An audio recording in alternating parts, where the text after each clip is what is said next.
اس video کو پورا سنیں۔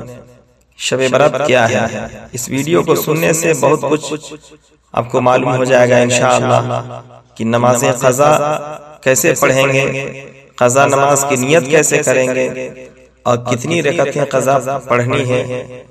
یہ بہت ساری چیزیں آپ کو اس ویڈیو سے معلوم ہو جائے گا۔ جانکاری حاصل کرنے کے لیے پوری ویڈیو کو آپ ضرور سنیں کہ شب برات کیا ہے۔ مولا علی رضی اللہ تعالی عنہ سے مروی ہے کہ حضور صلی اللہ تعالی علیہ وآلہ وسلم ارشاد فرماتے ہیں کہ جب شعبان کی 15ویں رات آئے تو تم لوگ رات کو عبادت کرو اور دن کو روزہ رکھو۔ بے شک اس رات میں خدائے تعالی آسمان دنیا پر تجلی فرماتا ہے اور اعلان کرتا ہے کہ ہے کوئی مغفرت کا طلبگار کہ میں اسے بخش دوں، ہے کوئی روزی مانگنے والا کہ میں اسے روزی دوں، ہے کوئی بلا و مصیبت سے چھٹکارا مانگنے والا کہ میں اسے رہائی دوں۔ رات بھر یہ اعلان ہوتا رہتا ہے یہاں تک کہ فجر طلوع ہو جاتی ہے۔ حوالہ ابن ماجہ جلد 1 صفحہ نمبر 398، مشکات صفحہ 115۔ اور دوسری حدیث شریف ام المؤمنین سیدنا عائشہ صدیقہ رضی اللہ تعالی عنہا فرماتی ہیں کہ ایک رات حضور صلی اللہ تعالی علیہ وآلہ وسلم میرے پاس سے اچانک اٹھ کر چلے گئے۔ جب میں نے انہیں نہ پایا تو ان کی تلاش میں نکلی تو آپ کو جنت البقیع کے قبرستان میں پایا کہ آپ کا سر مبارک آسمان کی طرف تھا۔ جب حضور صلی اللہ علیہ وسلم نے مجھے دیکھا تو فرمایا کہ اے عائشہ، کیا تجھے یہ گمان تھا کہ اللہ کا رسول تم پر ظلم کرے گا؟ اس پر میں نے عرض کی کہ یا رسول اللہ صلی اللہ تعالی علیہ وسلم، میں نے سوچا کہ شاید آپ اپنی کسی اور بیوی کے پاس تشریف لے گئے ہیں۔ تو آپ فرماتے ہیں کہ آج شعبان کی 15ویں رات ہے۔ آج رات مولا تعالی اتنے لوگوں کو بخشتا ہے جن کی تعداد بنی قلب کی بکریوں سے بھی زیادہ ہوتی ہے۔ ترمذی جلد 1 صفحہ نمبر 403، ابن ماجہ جلد 1 حدیث 1389، مشکات صفحہ 114۔ سوچئے کہ جب ہمارے نبی صلی اللہ تعالی علیہ وسلم قبرستان جا سکتے ہیں تو پھر ہم امتی کیوں نہیں جا سکتے؟ اس حدیث شریف سے قبرستان اور بزرگوں کے مزاروں پر جانا ثابت ہوا۔ حدیث شریف حضور صلی اللہ تعالی علیہ وآلہ وسلم رمضان کے علاوہ سب سے زیادہ روزے شعبان میں رکھتے تھے، یہاں تک کہ کبھی کبھی پورا مہینہ روزے سے گزار دیتے۔ صحابی رسول حضرت اسامہ بن زید رضی اللہ تعالی عنہ نے حضور صلی اللہ تعالی علیہ وسلم سے اس کی وجہ پوچھی تو آپ فرماتے ہیں کہ اس مہینے میں بندے کے اعمال خدا کی طرف اٹھائے جاتے ہیں، تو میں یہ چاہتا ہوں کہ جب میرے اعمال خدا کی طرف جائیں تو میں روزے سے رہوں۔ نسائی جلد 3 صفحہ 269۔ حدیث شریف حضور صلی اللہ تعالی علیہ وآلہ وسلم ارشاد فرماتے ہیں کہ بے شک اس رات اللہ تعالی تمام مخلوق کی بخشش فرماتا ہے سوائے شرک کرنے والے اور کینہ رکھنے والوں کے۔ ابن ماجہ جلد 1 حدیث 1390۔ فقہا فرماتے ہیں بعض روایتوں میں مشرک، جادوگر، کاہن، زناکار اور شرابی بھی آیا ہے کہ ان کی بخشش نہیں ہوگی، یا یہ کہ توبہ کر لیں اور گناہ چھوڑ دیں۔ 12 ماہ کے فضائل صفحہ 406۔ فقہا فرماتے ہیں جو اس رات میں 2 رکعت نماز پڑھے گا تو اسے 400 سال سے بھی زیادہ کا ثواب عطا کیا جائے گا۔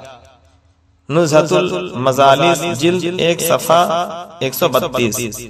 فقہا فرماتے ہیں حضور صلی اللہ تعالی علیہ وآلہ وسلم ارشاد فرماتے ہیں کہ ایک نفل روزے کا ثواب اتنا ہے کہ اگر پوری روئے زمین پر سونا دیا جائے تب بھی پورا نہ ہوگا۔ بہار شریعت حصہ 5 صفحہ 95۔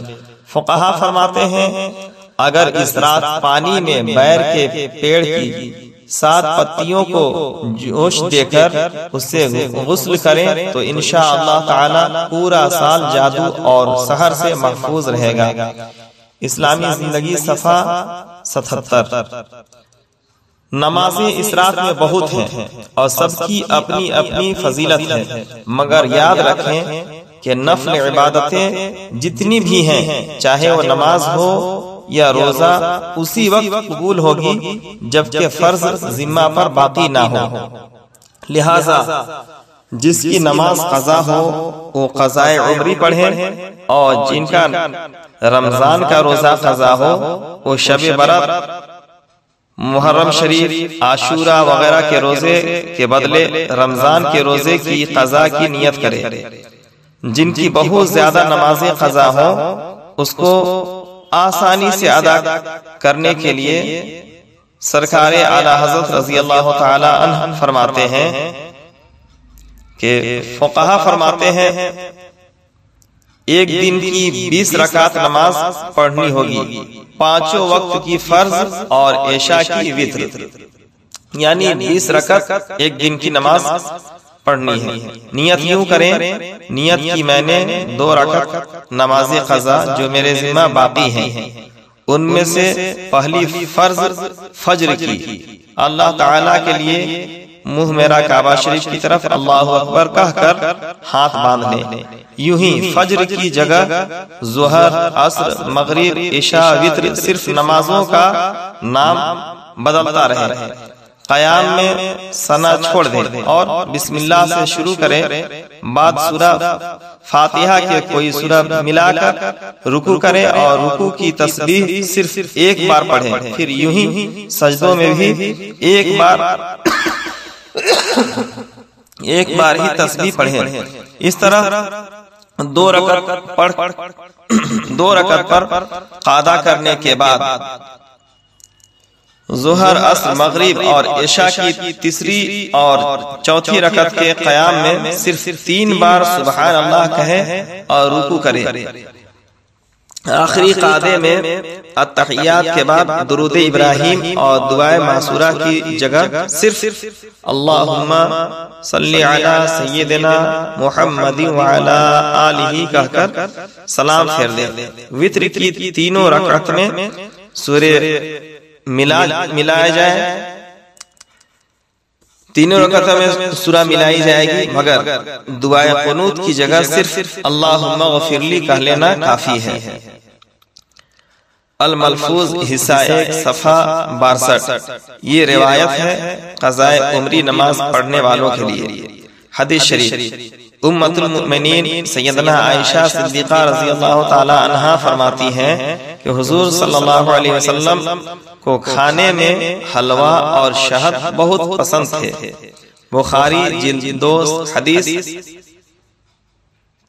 5682۔ فقہا فرماتے ہیں شب برات میں حلوہ پکا کر ایصال ثواب کرنا جائز اور بہتر ہے۔ جنتی زمر صفحہ 123۔ مگر عوام میں جو یہ مشہور ہے کہ اس دن حضرت اویس قرنی رضی اللہ تعالی عنہ کی فاتحہ کرتے ہیں اور اس کی دلیل یہ دیتے ہیں کہ حضور صلی اللہ تعالی علیہ وسلم کا جنگ احد میں دندان مبارک شہید ہونے کی خبر سن کر حضرت اویس قرنی رضی اللہ تعالی عنہ نے اپنے سارے دانت توڑ ڈالے تھے۔ یہ روایت صحیح نہیں ہے، بلکہ شب برات اور حضرت اویس قرنی رضی اللہ تعالی عنہ میں کوئی کنیکشن نہیں۔ ہاں رہی بات ایصال ثواب کی، تو بالکل حضرت اویس قرنی رضی اللہ تعالی عنہ کا نام بھی نظر میں شامل کیا جائے، ان میں کوئی حرج نہیں، مگر لوگوں کی اصلاح کی جائے کہ بے اصل باتوں سے پرہیز کریں۔ یوں ہی فاتحہ و نظر و نیاز ہر اس چیز پر کر سکتے ہیں جس کا کھانا جائز ہے، اس کے لیے کسی خاص کھانے کی قید لگانا بھی درست نہیں ہے۔ لہذا جس کے جو دل میں آئے پکا کر ایصال ثواب کرے۔ فاتحہ مرد و عورت میں کوئی بھی دے سکتا ہے، بہتر ہے کہ جو صحیح قرآن پڑھ سکتا ہو وہی فاتحہ دے۔ فاتحہ پڑھنے کا طریقہ: اپنے اپنے گھروں میں خوب نظر و نیاز اور فاتحہ کا اہتمام کیا کریں اور خود سے فاتحہ پڑھا کریں۔ فاتحہ رضویہ کا طریقہ یہ ہے کہ سب سے پہلے درود غوثیہ 7 بار پڑھیں گے، یا جن کو جو بھی درود یاد ہو 7 بار پڑھیں گے۔